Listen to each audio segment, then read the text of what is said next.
Basically, we have to talk about population growth. And so any population where you have a positive R, and R stands for growth rate.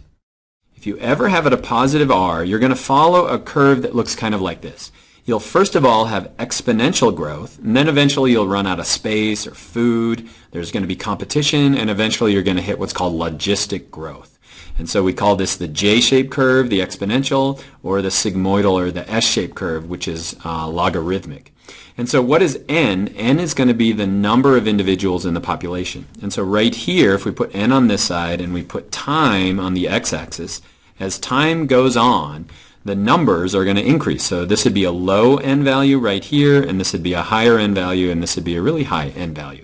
And so it's important that you know what n is. That's the number in the population. R is the growth rate. Remember, if it's ever positive, and how do we calculate growth rate? It's basically the number of people being born minus the number of people who die. If we ever have a positive one, then we're going to get this curve. Now, it's not always radical like this. Sometimes it's going to be really gradual like this. Sometimes it's going to be incredibly quick, depending on what the R value is. And then the last thing is K. K stands for carrying. Let's try to spell that right. Capacity.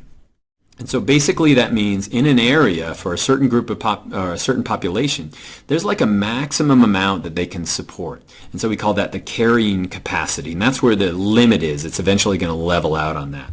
And so if I were to talk about in the real world, because this is just a math formula, basically in the real world, we put wolves back in Yellowstone Park, and so there was tons of food there, not a lot of competition, and so basically their growth rate went up, and then it's dropped, and it's gone up, and it's dropped, and it's kind of reached this carrying capacity, a maximum number of wolves that you can have in Yellowstone Park. And so it's not as smooth as that, but it certainly has an R value, the N value has increased, and then it's reached kind of a K. So it's important that you know what N, R, and K are.